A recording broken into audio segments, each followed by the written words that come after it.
el derecho de trabajar.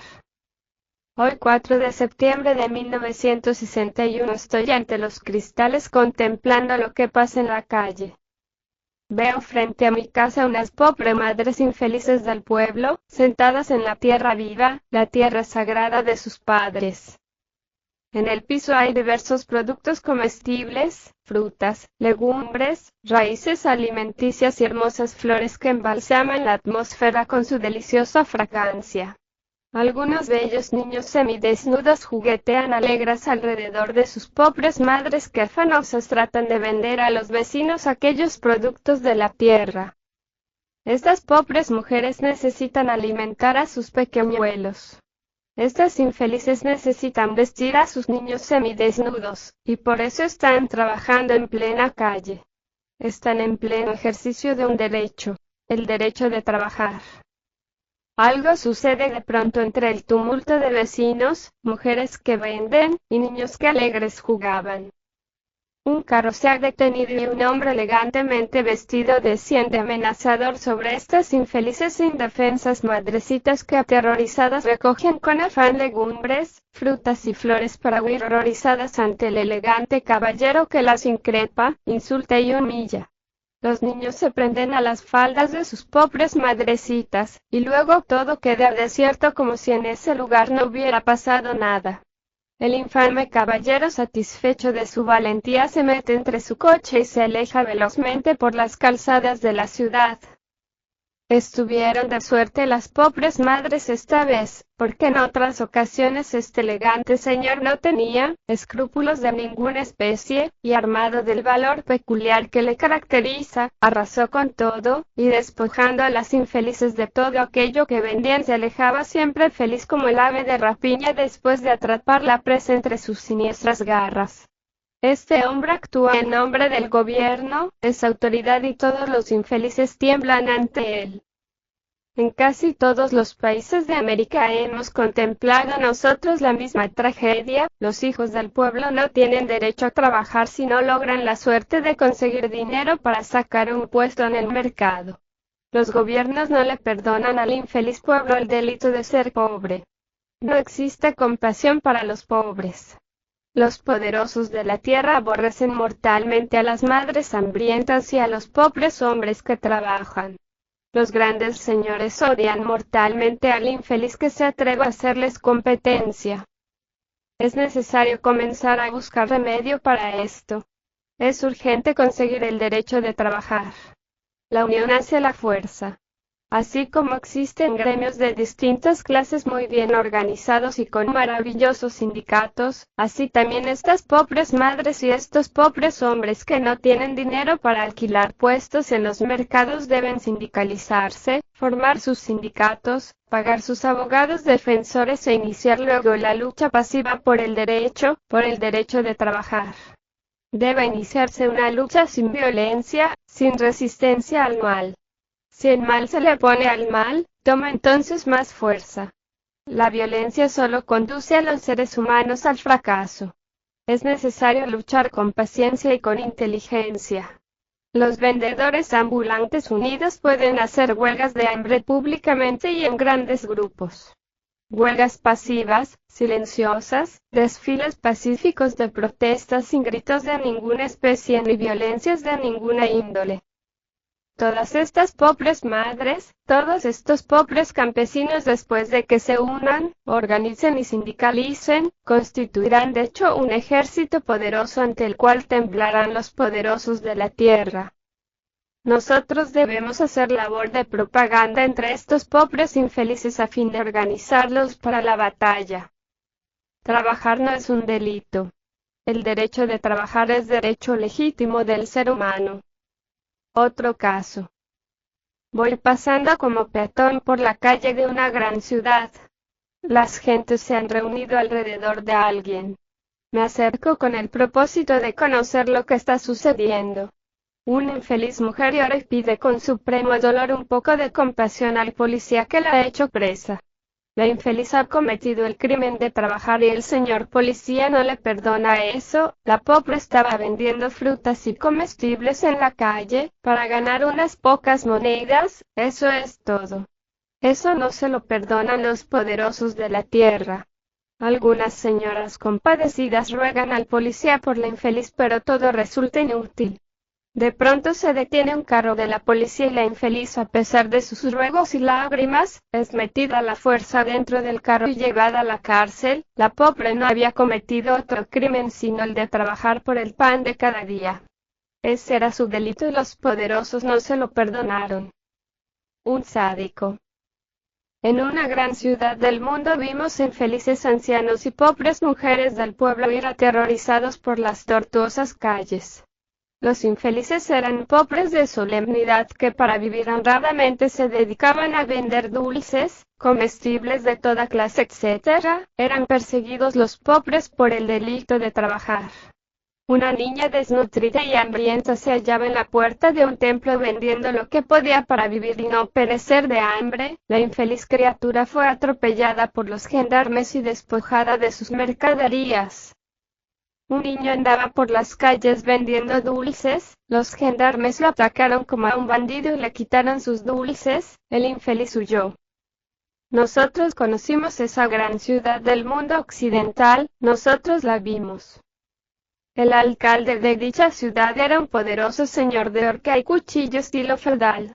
Los pobres le temían, los ricos lo necesitaban, los políticos lo adulaban porque él ponía y quitaba presidentes, él era el amo de la política. Muchas cosas se decían de ese poderoso señor. Se comentaba entre las gentes lo de sus orgías donde se hacía derroche de lujo, vinos, mujeres, oro y lujuria. Los criados de aquel gran señor muchas veces se espantaron viendo a las hermosas de la orgía bañadas en sangre.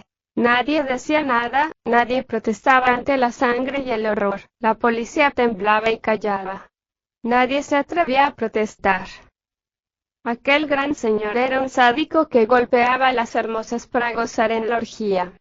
Aquella ciudad estaba gobernada por un alcalde sádico, por doquier el dolor y el llanto, mujeres bañadas de sangre por el delito de ser hermosas, ancianos, niños, pobres, padres de familia, humildes mujeres del pueblo despojadas de sus comestibles o de sus mercancías, huyendo espantadas por las calzadas de la lujosa ciudad. ¿Qué más podría verse en una ciudad gobernada por un sádico? Aquel rico señor hacía sangrar al pueblo, era este el hombre de la política y todos temblaban ante él. Uno se llena de horror cuando ve a los gendarmes cumpliendo órdenes de un sádico. Esta ciudad está más acá de la cortina de hierro en la Europa que se dice civilizada, en el mundo que se dice libre. No hay duda de que en la América también existen ciudades y alcaldes así. Todo esto nos hace pensar en la necesidad de utilizar las armas de la inteligencia para destronar a los tiranos. La mejor forma de acabar con esos tiranos es no cooperar con ellos.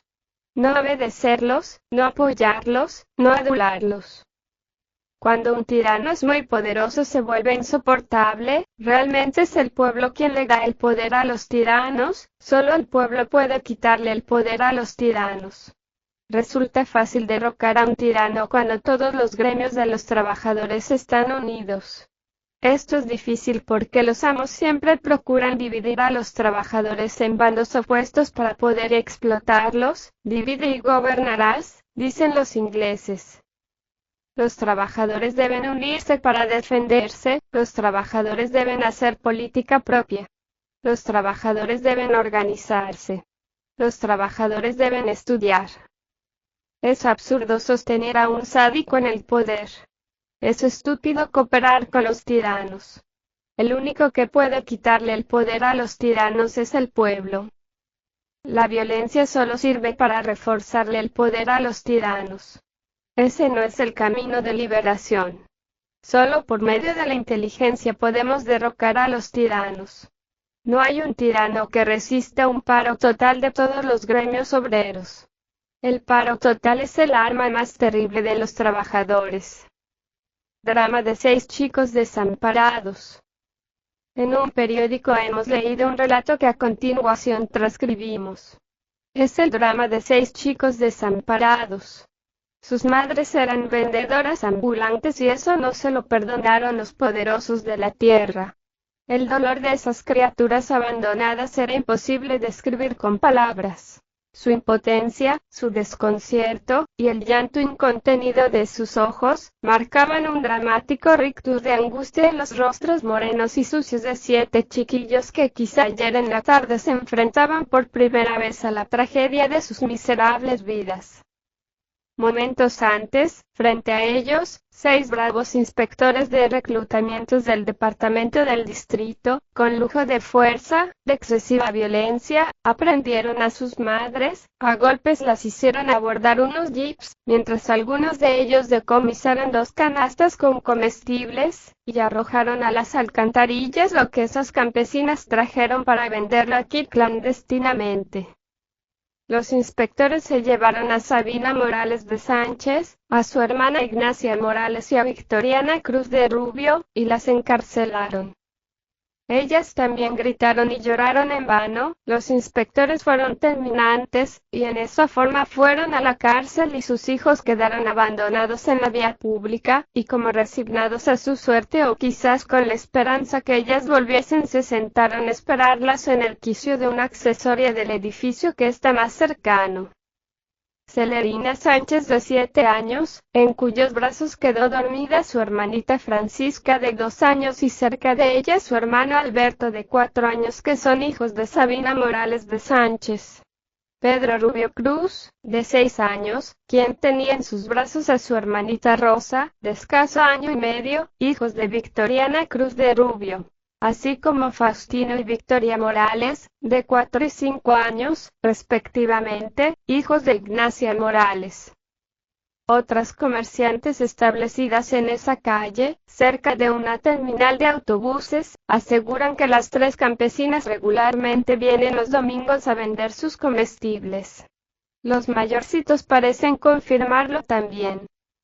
Los inspectores de reglamentos que iban a bordo de los jeeps grises, seguramente cumplieron su deber. Con la virtud del deber también se puede dañar a muchos en forma por demás cruel e inhumana. Dejaron abandonados en la vía pública esos chiquillos, los que a las 15 horas todavía no habían probado alimento, y ni siquiera podían presumir su suerte futura o inmediata. Media hora después, ante los llamados del público, llegó a ese sitio una camioneta panel de la policía preventiva, con la orden de recoger a los niños y llevarlos al lado de sus madres. Esta vez los pequeños se enfrentaron a una cruda experiencia, cuando los mayorcitos, Celerina Sánchez y Pedro Rubio, sospechaban que también iban a ser encarcelados. Ignorantes de los propósitos de esos policías, todos rompieron en llanto y merced a los consejos de muchos testigos, los niños aceptaron abordar el carro policíaco. Las 3 madres fueron conducidas a la cárcel donde se les impusieron multas de 1.500 pesos a cada una que, como es natural, no podrán pagar. Hasta aquí el mencionado artículo periodístico. Así es como los poderosos del capital tratan a los hijos del pueblo. No existe piedad para nadie porque el capital es cruel y despiadado. Lo que más horroriza es el corazón de piedra de esos inspectores, tratando a los infelices trabajadores ambulantes como a bestias indignas de compasión. Es horrible pensar que todavía existen en el mundo verdugos asalariados cuyo trabajo consiste precisamente en atormentar a los infelices que trabajan. Es increíble que todavía haya en la vida seres así de irresponsables. Lo peor del caso es que el empleo no dura toda la vida, y salen del empleo después de haber llenado de dolor el mundo.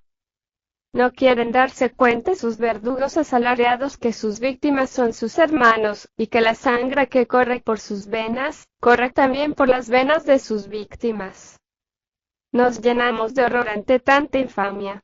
Se persigue a los que no pueden pagar un puesto en los mercados públicos, pero se adula y se le hace la barba a los poderosos señores que roban millones de pesos a los pueblos.